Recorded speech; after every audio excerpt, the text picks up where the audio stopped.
dengan akal. Ilmu jali didapatkan dengan akal.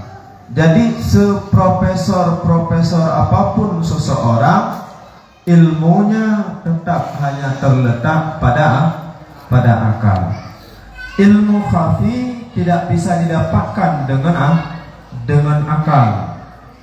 Ilmu khafi hanya didapatkan dengan kita bersuhbah dengan guru, dengan mursyid yang kamil mukamil, yang dimana dengan bimbingan guru di dalam membersihkan batin kita, maka di sanalah tertuang ataupun terlimpah cahaya ilmu khafi tersebut yang ada di dalam guru yang arif, di dalam dada guru yang arif billah.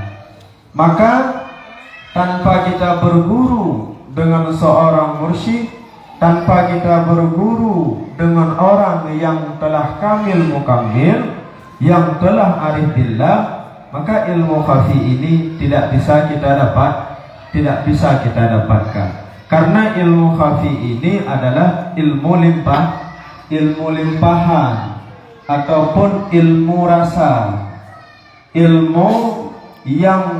ilmu itu tumbuh daripada hati, yang hati itu telah nyata. Qulubul mu'minin baitullah. Hati orang mukmin itu rumah Allah. Sebenarnya ketiga ilmu ini tidak bisa, cuma karena kita jauh daripada mursyid, seakan-akan itu terpisah. Dahulunya ilmu ini tidak bisa. Jadi di saat dari Allah dikatakan laduni, di saat bertempat di dalam dada mursyid yang kamil mukamil dikatakan ilmu khafi. Di saat ditulis di kitab-kitab itu dikatakan ilmu jali. Maka apa yang ditulis itu adalah bekasan daripada cahaya yang ada di dalam dada arif billah. Dan cahaya yang ada di dalam dada arif billah itu adalah bekasan limpahan daripada Allah Subhanahu wa ta'ala. Maka untuk mendapatkan ilmu khafi tidak bisa kita dapatkan dengan sekedar membaca, karena itu hanya bekasan daripada ilmu yang ada di dalam batin seorang hamba yang telah dekat dengan Allah. Untuk merasakan kenikmatan ilmu khafi dan kenikmatan ilmu laduni itu adalah dengan bersuhbah, patuh terhadap mursyid, kita sepatuh-patuhnya. Maka kita menyadari yang bahwa diri kita ini banyak memakan yang haram, banyak maksiat. Apakah bisa kita mendapatkan ilmu khafi ini?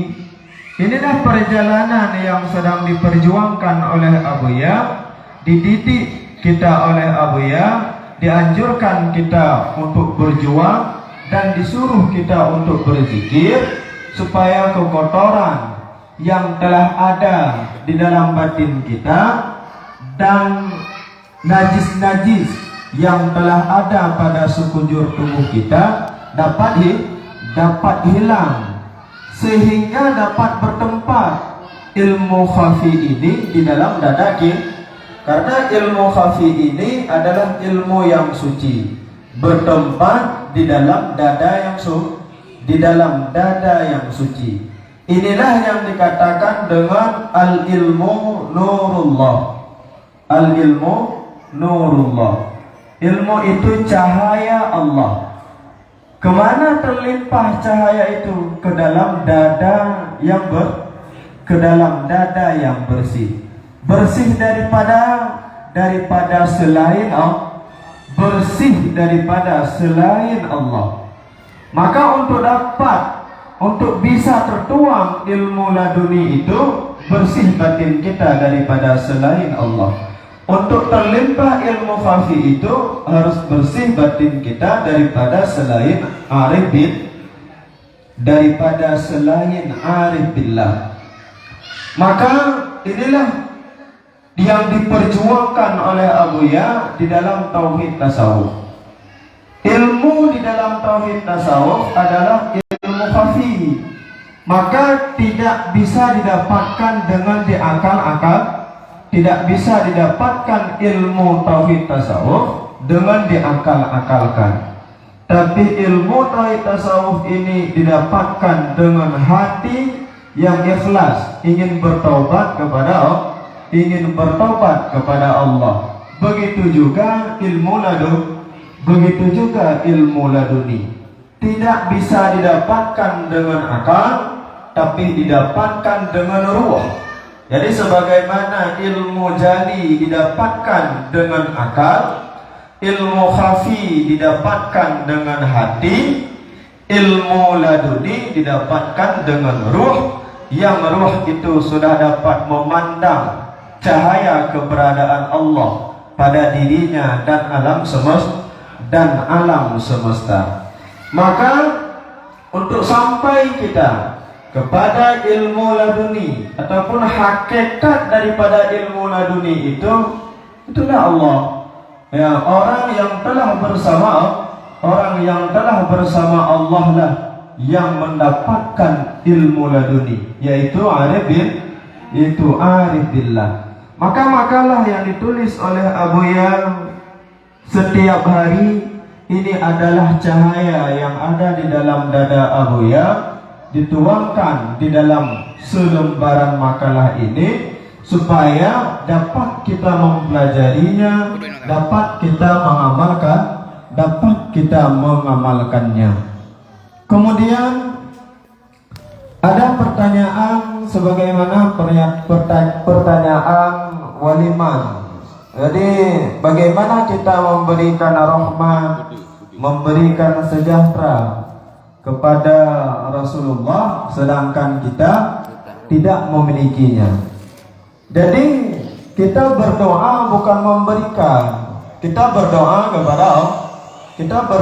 kepada Allah semoga rahmat dan sejahtera itu terlimpah kepada Rasulullah.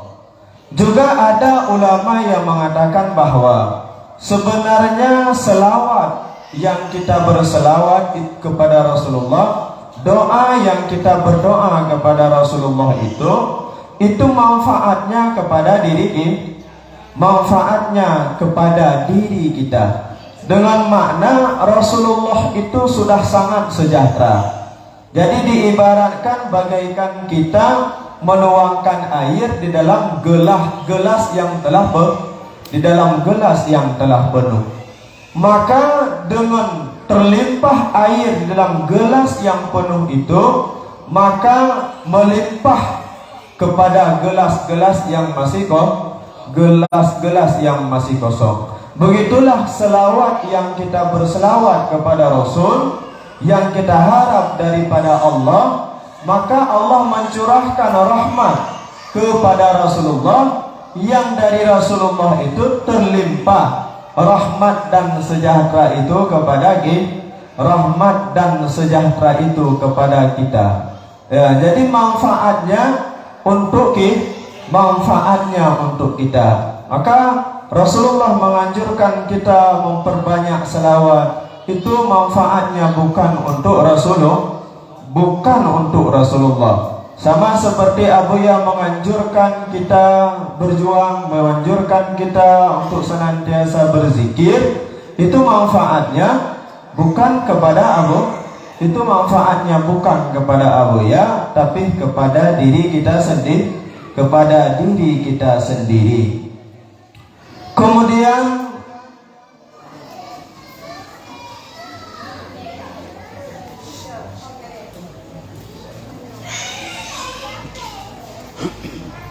apakah ilmu jali dan ilmu khafi dan ilmu laduni itu sekali jalan. Pada hakikatnya sekali jalan, tapi pak sekali jalannya. Pada arif bin itanya ke awal jali deh. Alih yang tak bermursyid, tak berguru, dididik, terlimpah baca-baca ilmu khafi seukuran bersih hati tapi wate turun di pada hakikatnya sekali dari Allah kepada arif billah, dari arif billah disampaikan kepada murid-murid. Hakikat daripada ilmu satu, hakikat daripada ilmu satu, yaitu ilmu Allah.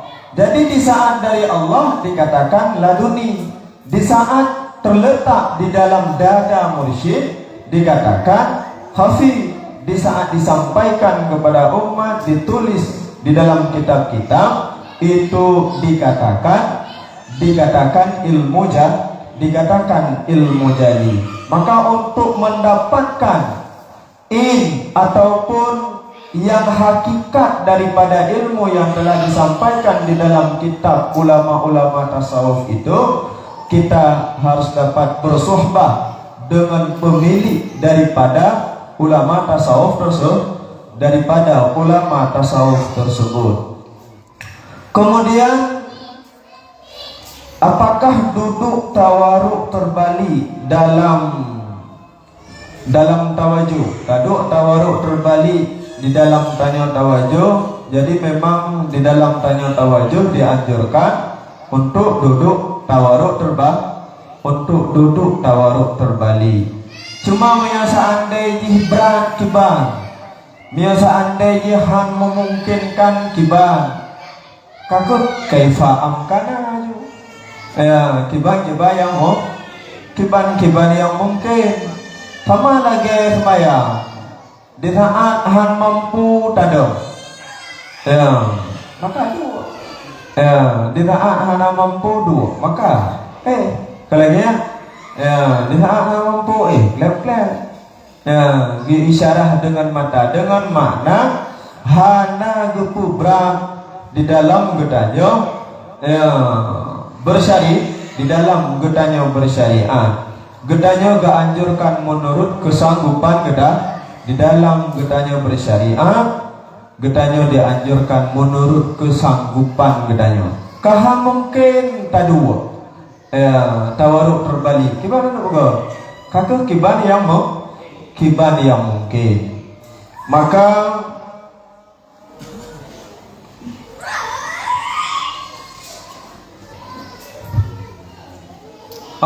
pertanyaan Panglima, urung buat ngurung tunggu. Yang lain hamajin. Jadi makaji Abuya tanya sabi pura yang anjurkan Abuya Pak Mandayan tadu gue pegah tentang Allah, tentang Rasulullah, tentang agama. Tuh tadi sabi-sabi buat. Lagi ya. Nak beje ke hamaji. Jadi gepegah yang nyuruh, yang pegah di panglimanya, yang nyuruh urung buat dan urung temu, yang nyuruh urung buat dan urung temu buat. Mai tanya, itanya urung buat dan gak anjurkan oleh Abu Yaba katanya, gue pegah habe tentang Allah, tentang Rasulullah, tentang wali Allah, tentang guru gedanya, tentang agama, tentang nafsu gedanya, sehingga ikatannya tabenahinan. Ya, tabenahin.